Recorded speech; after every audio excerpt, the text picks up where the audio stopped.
Move your things. We're the family now. My brother grinned, his fiancée already measuring wall space. Get used to sharing. We'll be living here from now on. I'm sure you'll love having us. I stood there holding the tray of leftover cupcakes from their wedding. In my kitchen. In my apartment. They had used it as their wedding venue last weekend. Free space, free view, free everything. I hosted, cleaned, smiled. And somehow, I was now the uninvited guest in my own home. My name is Eden Waverly. I'm 29. And if you think you know how this ends, stay tuned. Because what happens when politeness becomes the rope they use to choke you? I watched them push past me with boxes. My brother, who hadn't paid a single bill in 5 years. His new wife, acting like she'd won a prize instead of married into debt. They waved at my neighbors like they'd just bought the place. I didn't raise my voice. I didn't argue. I just walked outside and nodded. That was the signal. My lawyer, parked at the curb in a black car, stepped out. He carried a folder. Inside, the lease termination letter, the cease and desist, and a formal trespassing notice. See, what they didn't know was this. I don't just own this apartment. I own the building. The papers were served before they could finish unpacking. My brother's smile cracked. His wife dropped the tape gun. He opened his mouth to protest, but the lawyer turned to me and asked, calm and clear, would you like them escorted out now, or in an hour? I didn't blink. Now. And just like that, the wedding gifts weren't the only things getting removed. They were still arguing as the building's private security escorted them to the moving truck, the same truck they thought they'd unpack into my life. My brother kept shouting, you can't be serious. We're family. His wife hissed under her breath, she's bluffing. She's always been dramatic. But the papers weren't a bluff. They were notarized. Filed. Enforceable. I watched from the second-floor window as my building manager pointed them toward the exit. They looked small from up there, like the kind of people who live big in group chats and family barbecues, but shrink when faced with someone who finally stopped flinching. 2 hours later, my mother called. Sweetheart, you didn't have to go that far. You know your brother is going through a lot. I didn't respond right away. She continued, he thought it would be nice to live close. He's newly married. You should be happy for him. He thought he could steal my home, I said softly. That's not closeness. That's entitlement. She exhaled sharply. Don't turn this into a drama. Drama? I bit back a laugh. For years, I had played the easy daughter. The helper. The one who gave in. Paid for Dad's dental surgery. Helped my brother cover rent. Hosted every Easter. Every Christmas. And now, when I finally said no, I was dramatic. But I wasn't mad. No. I was awake. Because sometimes, peace doesn't come with forgiveness. It comes with locked doors and legal signatures. And for the first time, I didn't feel guilty for choosing myself. The group chat lit up that night like fireworks. Sister-in-law. Some people think money makes them better than family. Sad. Mom. She always thought she was smarter than the rest of us. Guess she's proving it. Uncle Ron chimed in. Wasn't that apartment given to her in the will? That's family property. Family property? No. It was my investment. My sweat, my late nights, my side gigs stacked on top of a full-time job to buy this building before I turned 28. No help. No handouts. I watched them type lie after lie, all while sipping tea in the penthouse unit. The irony? They only loved this building after seeing wedding photos on social media. Now it was ours. I didn't respond, but I did forward screenshots to my lawyer, just in case they tried something stupid. And stupid came quickly. The next morning, my brother showed up again, this time with our mother. She rang the bell like she was ordering brunch. When I opened the door, she said sweetly, "We just want to talk, honey."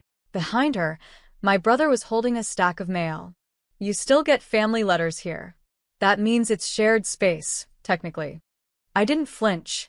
Instead, I stepped outside and closed the door behind me. Any further contact without an appointment will be treated as harassment, I said calmly, holding up the printed notice. You've both been legally informed. My brother's face turned red. My mother's jaw clenched, and for the first time in my life, they had nothing left to say. They backed off, at least publicly.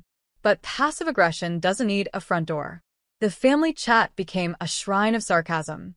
Memes about ungrateful daughters. Quotes like, "Money is temporary, blood is forever."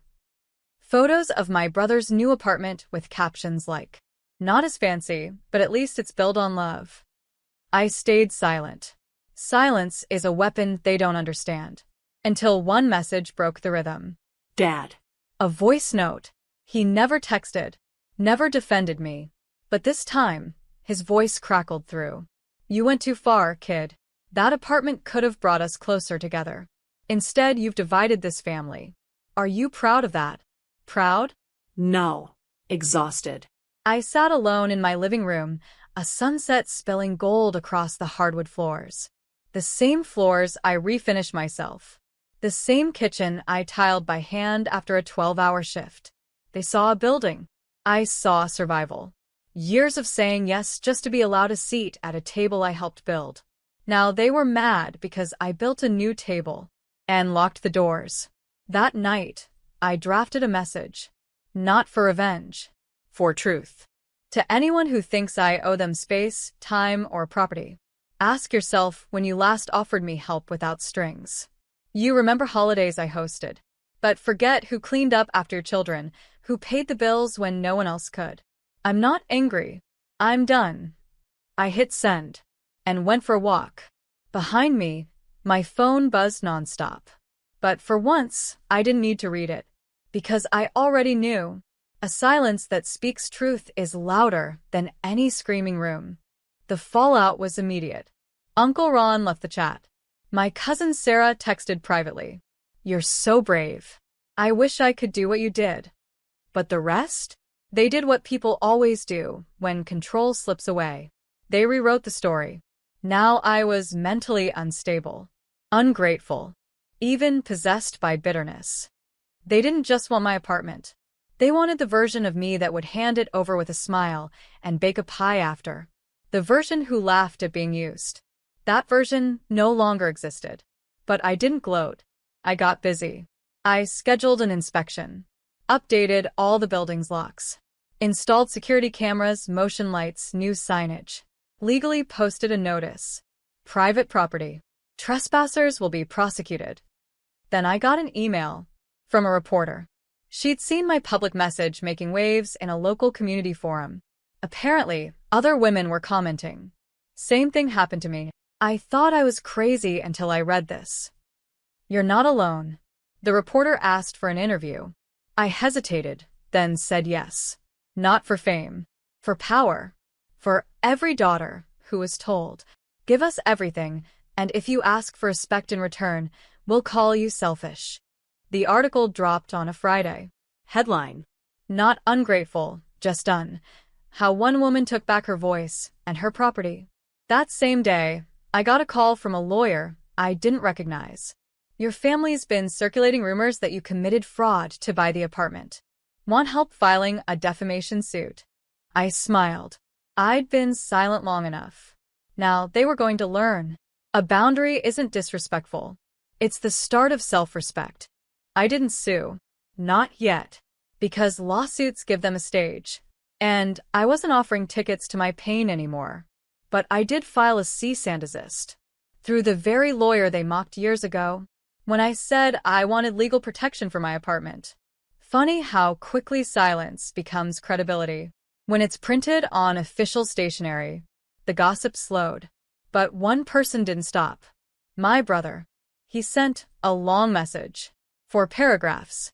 Guilt masquerading as love. "You know I didn't mean to hurt you. I was trying to build something. I thought we could share. You have more than enough.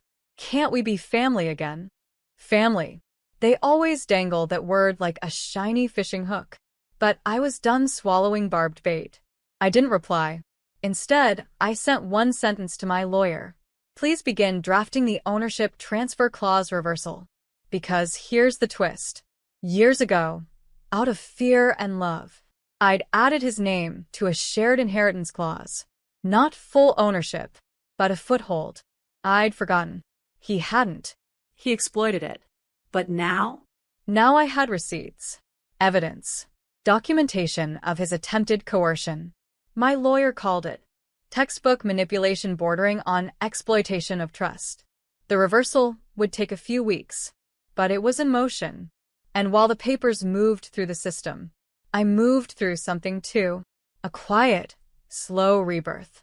I painted the front door blue, replaced the living room couch, got rid of the family photo wall, hung up landscapes instead. And every evening, I lit one candle. Same time. Same spot. Not for them.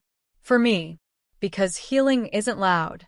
It's ritual, repetition, and reclaiming space one peaceful inch at a time. 3 weeks later, I received the envelope. Thin. White. Quietly powerful. Inside it, the final approval. The reversal clause had been accepted. His name? Removed. Permanently. No more loopholes. No more visits. No more pretending shared blood means shared ownership. I placed the document on my kitchen table, then made myself a coffee like it was any other Tuesday. Because that's what healing feels like when you've earned it. Normal. Quiet. Complete. I didn't call anyone. I didn't announce it online. But my brother knew, because he showed up that evening. No moving truck. No suit. Just him. And a bouquet of cheap flowers, already wilting. He stood at the edge of the driveway, unsure. "Can we talk?" he asked, eyes darting toward the front door. I stepped outside. Closed the door behind me. Again. "This place means a lot to me," he said. "It's where we had holidays. It's where Dad." His voice cracked like a cracked vinyl record, nostalgia warped by damage. "You tried to steal it," I said softly. "Not once." Repeatedly. He looked down. I was desperate. "Things aren't great at home." "I'm not your emergency exit," I replied. "And I'm definitely not your backup plan." He took a step closer. I didn't move. Because this time, I wasn't going to shrink just to avoid his guilt. He offered the flowers. I didn't take them. Instead, I opened the mailbox beside us and placed them inside. "Next time, write a letter," I said. "If I feel like reading it, I will." Then I walked back inside, locked the door behind me, and lit my candle. Because peace isn't always loud. Sometimes it sounds like a door clicking shut and staying that way. The next morning, I opened the blinds and let the light flood the apartment. My apartment. Every inch of it was earned, not just through documents and lawyers, but through boundaries no one thought I'd ever enforce. I stood in the living room where he'd once rolled in that oversized suitcase like he owned the place. Now it was quiet. Still. Mine. I watered the plant near the window, the one Mom gave me years ago, and forgot she had. It had survived 3 repottings, 2 droughts, and 1 near-death winter. Somehow it still bloomed. Kind of like me. Later that afternoon, I passed by the mailbox and noticed the flowers were gone. But a note had replaced them. "I'm sorry. You were right. I was wrong." Jay. No excuses. No manipulation. Just 6 words. Enough? No. But a beginning. I didn't reply. Because closure doesn't always mean reopening the conversation. Sometimes it's choosing peace over performance. Dignity over drama. That night, I sat on the balcony, watching the city breathe beneath me. My neighbor's wind chimes swayed like it always did, soft and irregular. I never noticed how peaceful it sounded before. For years, I was the family's doormat in heels, smiling, bending, accommodating. But now? Now I live in a home with locks I trust, walls I own, and silence that doesn't hurt. My story isn't revenge. It's reclamation. Not because I shut them out, but because I finally let myself in. The last door they slammed was the first door I truly closed. And that's where healing began.